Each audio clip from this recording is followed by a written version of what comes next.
Good evening, Dr. Reed. Have a drink and enjoy this night, for it could be our last.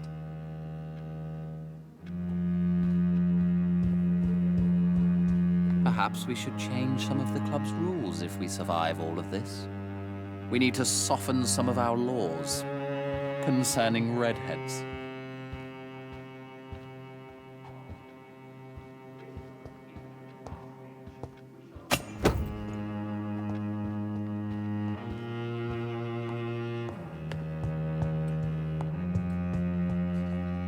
Are you all right, Jonathan? Lord Redgrave has just ordered me to turn Aloysius Dawson, to make him my progeny. I see. And how do you feel about this?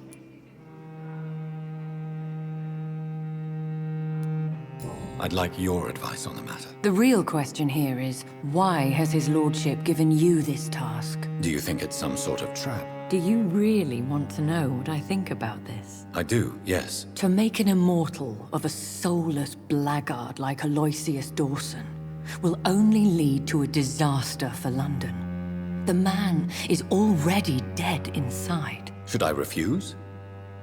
Perhaps politely suggest that Lord Redgrave turn the man into a vampire himself. Don't you dare, my dear. According to what I've recently discovered, his lordship could kill you for even broaching the subject. Really? Why? I've recently found proof that the Earl of Bristol is of lesser lineage and only capable of creating skulls. Please tell me more about your recent investigation. As long as you lower your voice. What would happen if I made Dawson an Ekon like myself? You would add a powerful immortal into a suffering world. An immortal who already craves authority. Maybe I could teach him control, like you taught me.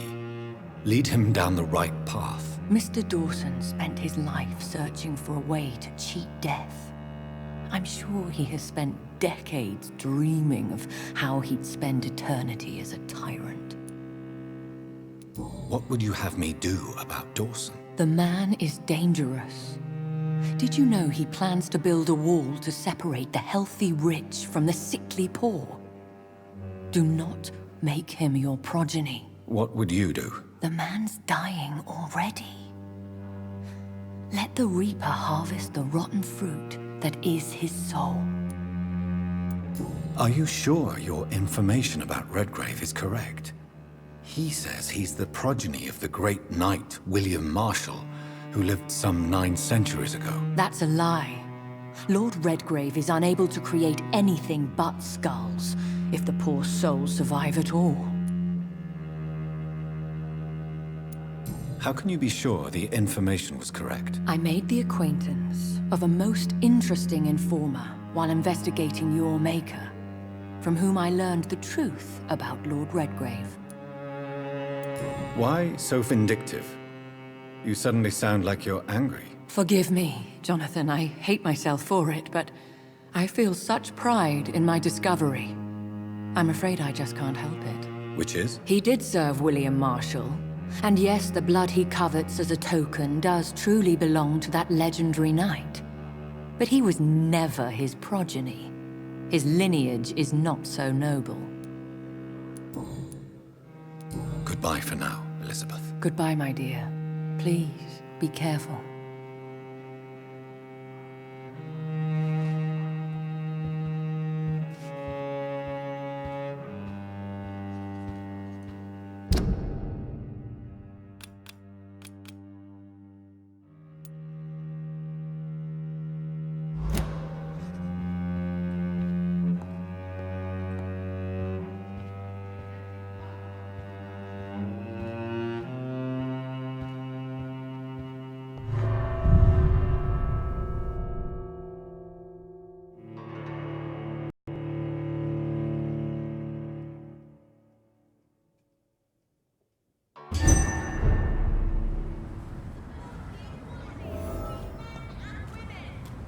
It looks like vampires have to obey Mendel's laws when producing progeny.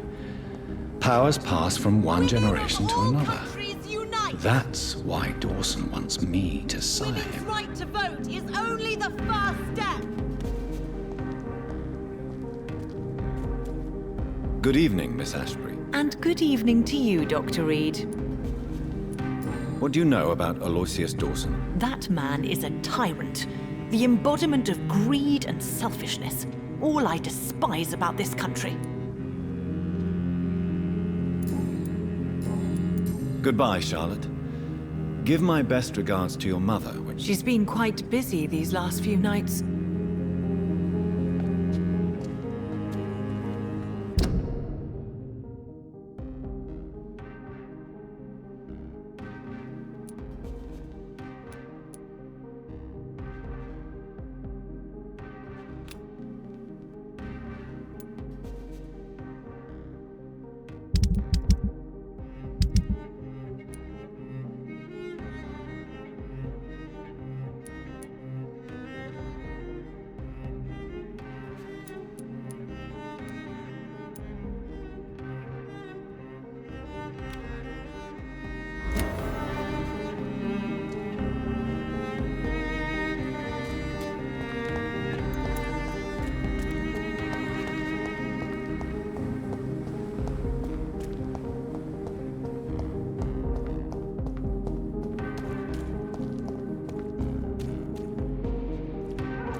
Hello? Is anyone there? Jonathan, is that you? I did not know you were back in London. Oh, my dear Johnny. I'm so sorry for your loss. Mary was such a sweetheart. Thank you, Venus. May I come in? I was going to bed, actually. I'm sure you can spare me a few minutes. For old time's sake. Of course you may enter, Jonathan. Know that you are always welcome here. But at this hour of night?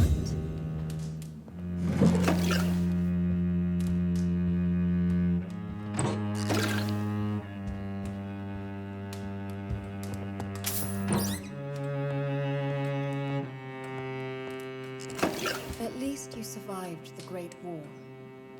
I feared the worst.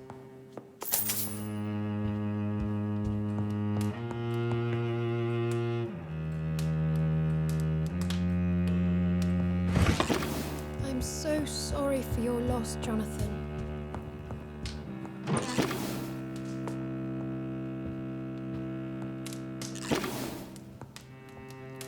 It's a pleasure to see you again, Venus. So you returned from the war in one piece too.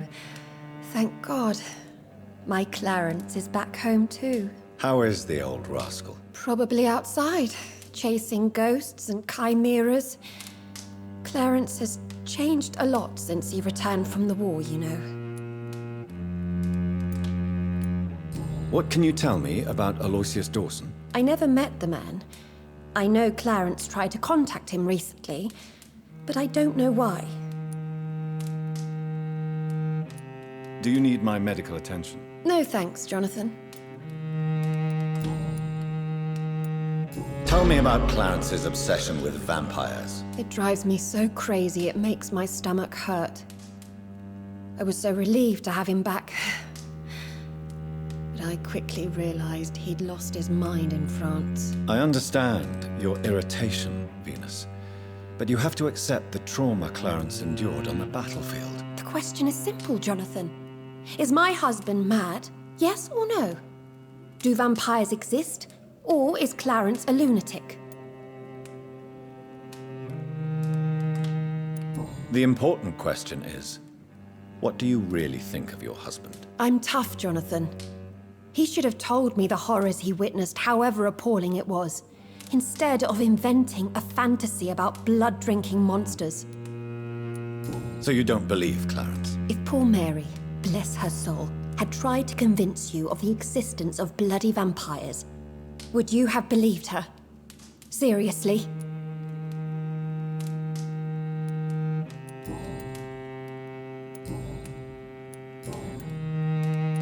Venus, why do you worry so much about your family's reputation? Everyone laughs at Clarence now. And they avoid me because they believe I share his insane opinions. I'm a leper in my own community. How have you been since the last time we met? How long has it been? 3 years now? I've done my duty, like all British women. You have no idea what it was like to wait for months without knowing if I'd still be a wife or a widow. I understand. Luckily, this part of town has been saved from the worst of the bombings, from what I've seen. Yes, and it's also true about the epidemic. The flu has killed here too, of course, but not on such a large scale as in other parts of town. Have you noticed anything peculiar about the neighborhood recently? You mean except for your return to town? No.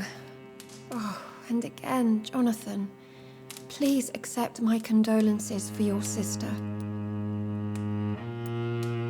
Why is my return so surprising? It's more an unexpected happy end than a surprise.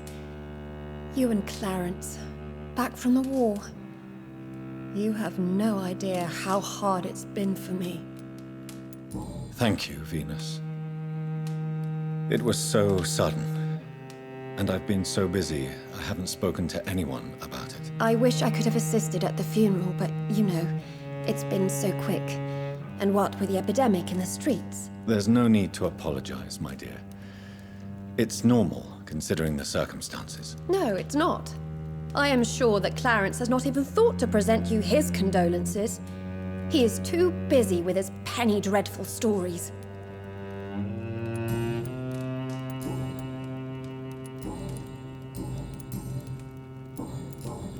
Goodbye for now. I remember when Mary came here with her husband and her son. They were such a beautiful family.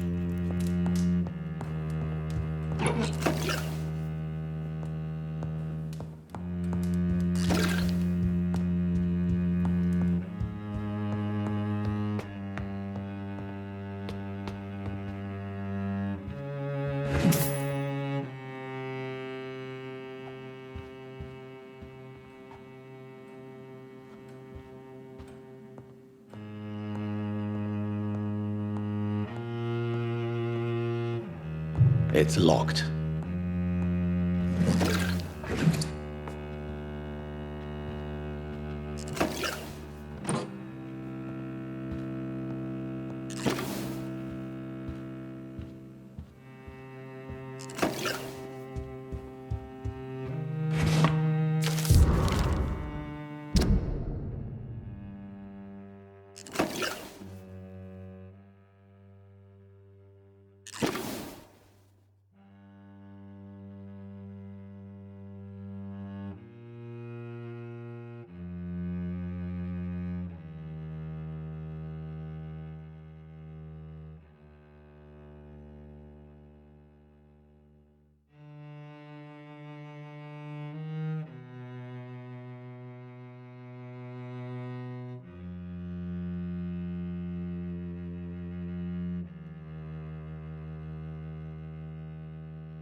No invitation is needed to enter this building. That can't be a good sign.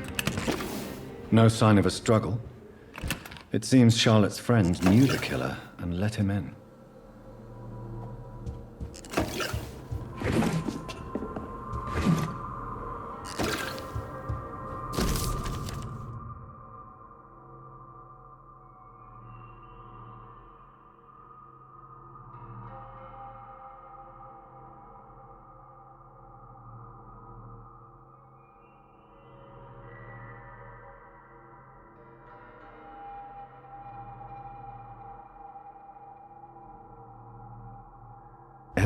wanted to become a vampire.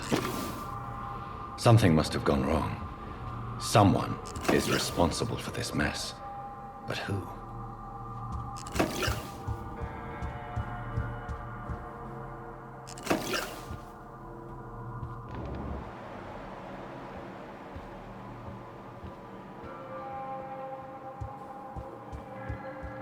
Blood. I should follow the trail.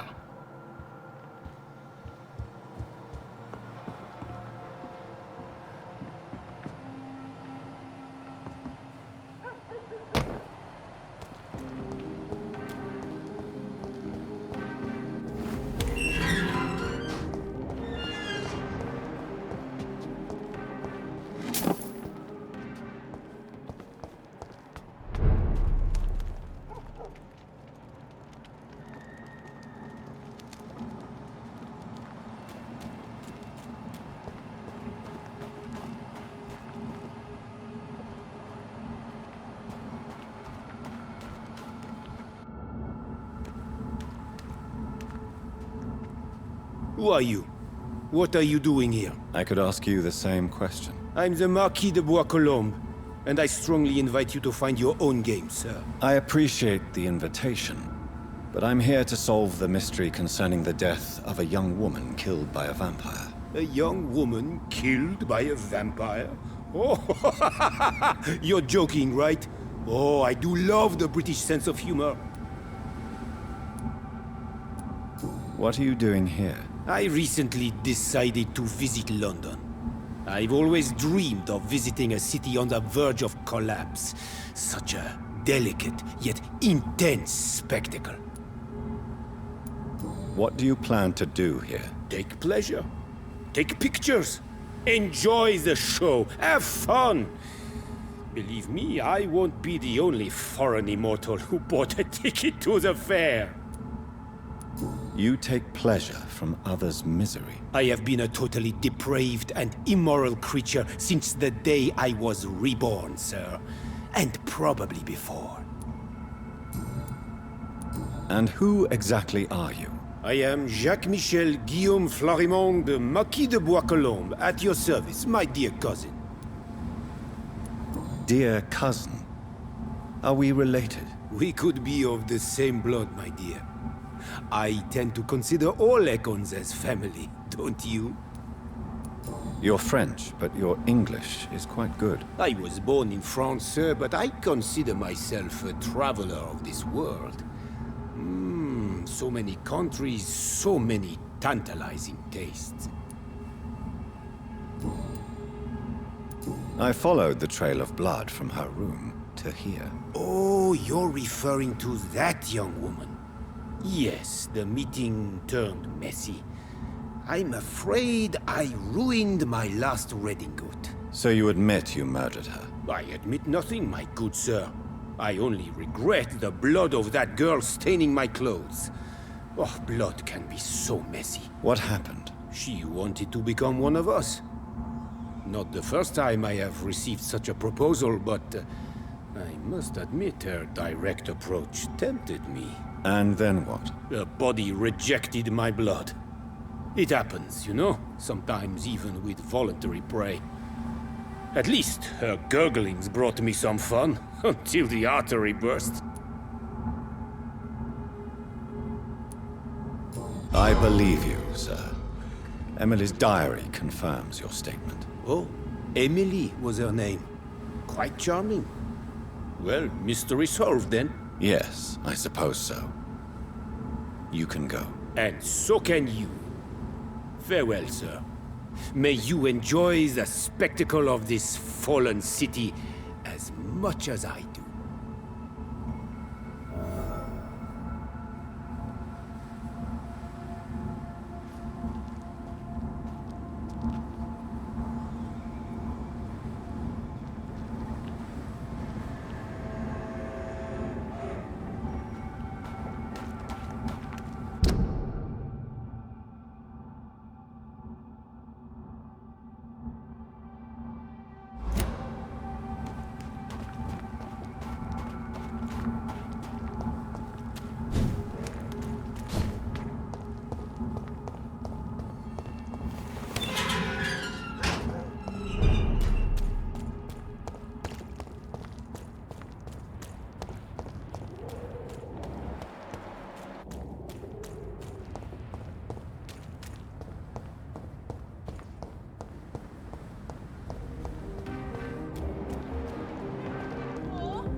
Good evening, Miss Ashbury. And good evening to you, Dr. Reed.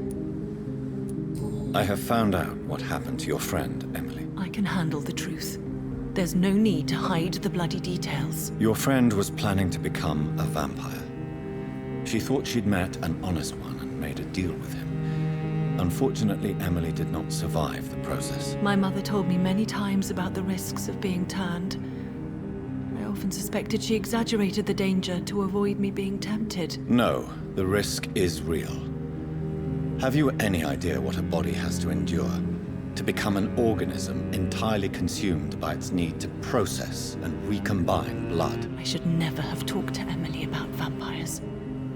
I never thought she'd actually try it without me. Thank you, sir. Here, take this for your discretion.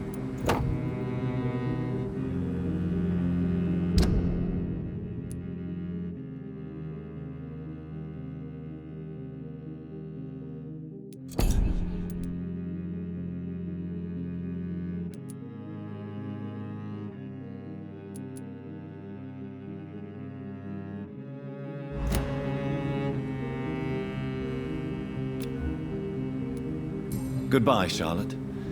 Give my best regards to your mother when you see her.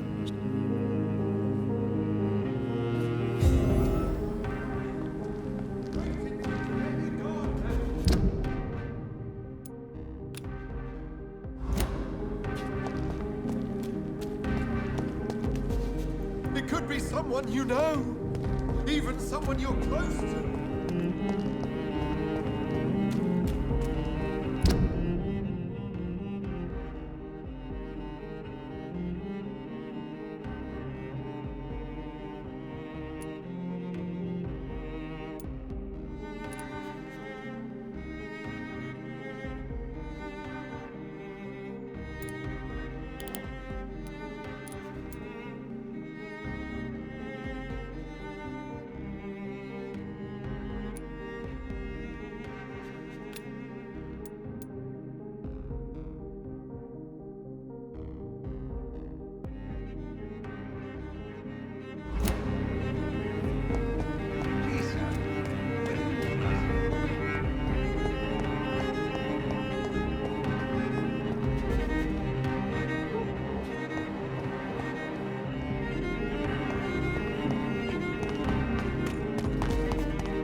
Good evening, Mrs. Fishburne.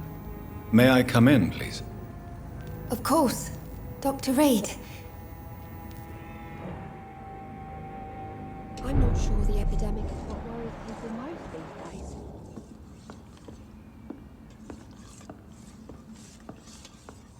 days. It's locked, all right. It's locked. I'm so sorry about your loss, Mrs. Fishburne. Thank you, Dr. Reed. Could you check Rufus's health for me, please? I've been taking care of this young nipper since my poor Seymour died. Very well. But why so nervous? Even if he lives with me now, Rufus still spends too much time outside. He grew up in the streets, you see, and he's kept his old habits. Aren't you worried about the conditions around here? Hate everywhere. The city will not sink because of this flu. It's the violence that will finish us all. So, you live here with Rufus now? And how is everything? Yeah. We both had our share of tragedy, but I suppose it's a relief not to be alone in life. Did Rufus talk to you about his past? I knew the boy had a hard time in the streets, but I had no idea how miserable he really was. And I suspect he won't tell me all that he remembers.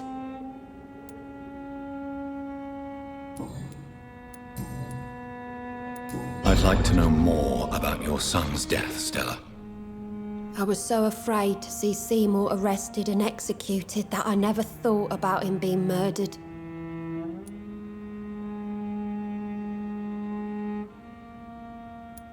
I'm sure his last thoughts were for you, Mrs. Fishburne.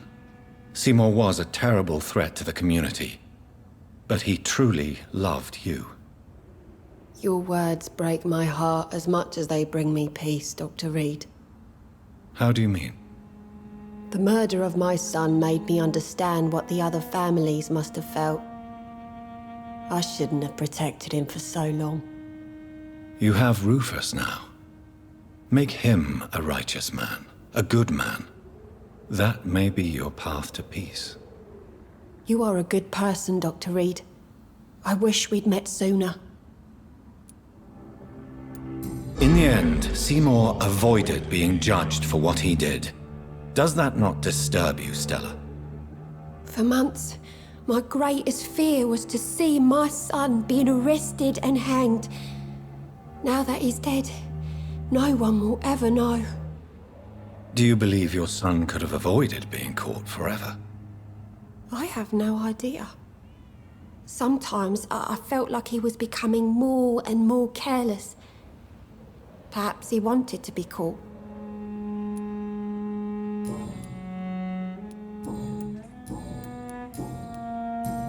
Mrs. Fishburne, are you in need of any medical assistance? I am afraid I am, Doctor. I don't feel well at all.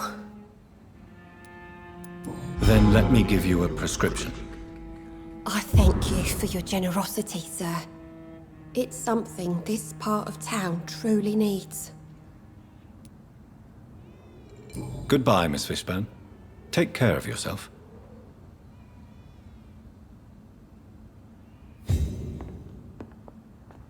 Please don't stay too long, sir.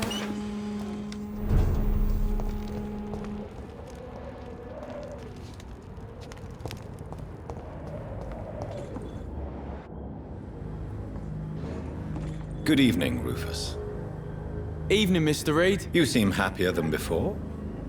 I live with Mrs. Fishburne now, in her house. I have a bed and everything. Tell me your feelings about Seymour's death, Rufus. I am sad for Mrs. Fishburne, not for her dead son. I was afraid of him and his threats. I don't think a lot of people will miss him. So how is your new life going? Good. I have a roof over my head and warm meals. Mrs. Fishburne is the best. But she's so sad. I hear her crying at night. Even if she did take you in, Mrs. Fishburne lost her son, who she loved very much. I know, but it makes me feel funny. I should feel bad for being here after Seymour died, not happy.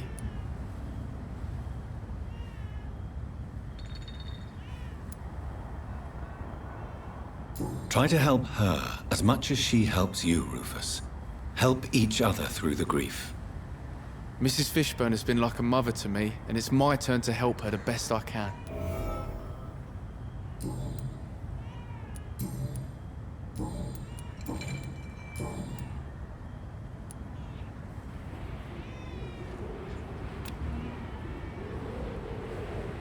So long, Rufus. Be careful. Take care.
Is this really over?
This is despicable. I can't believe I'm doing this.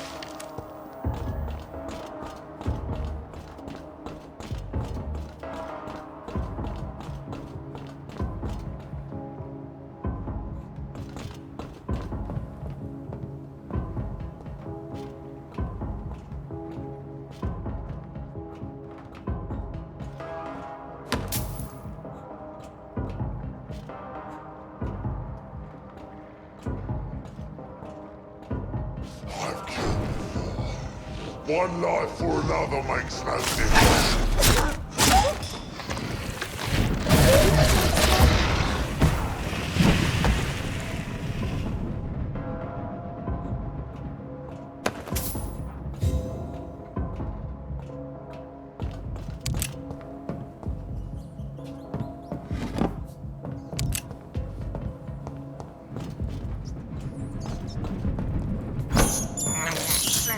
I have this thirst for blood.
Bloody leech!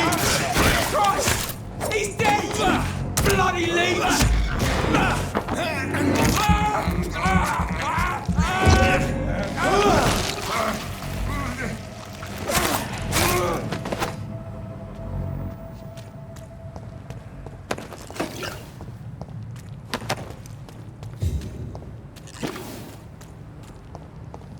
See them fancy clothes! He's on the top!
What news, Jonathan?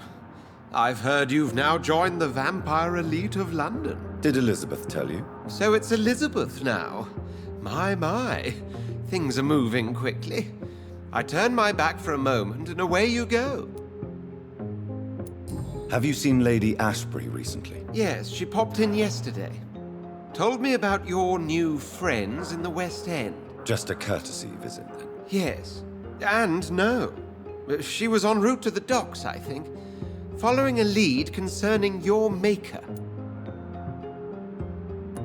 I may have found the source of the contagion. Doris Fletcher, the actress. Thankfully, in the end, she was destroyed by fire. Really? Oh, please, do tell me more.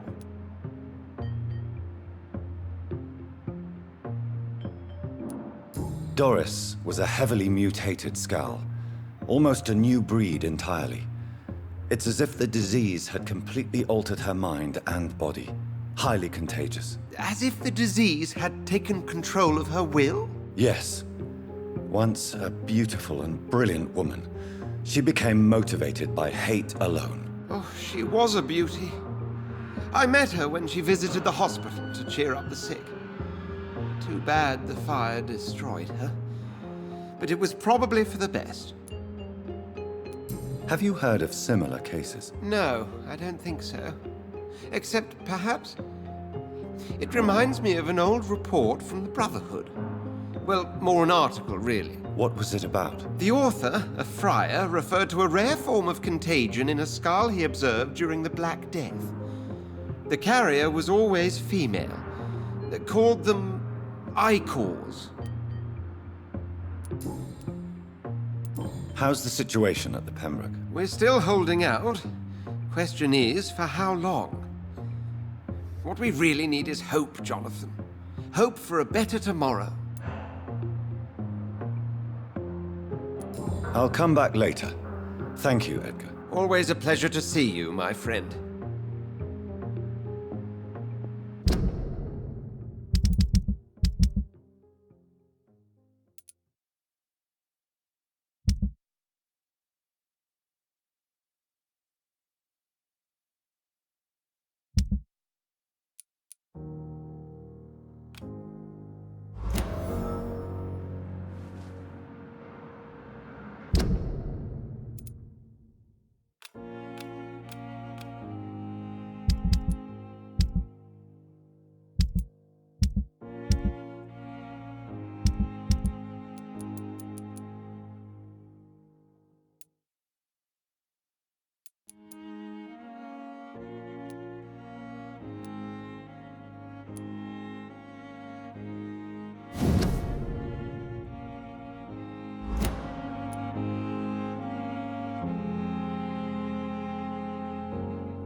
It's locked, all right. It's locked. It's locked, all right.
It's locked.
Daily routine.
It's locked, all right.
It's locked, all right.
I cannot enter.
It's locked.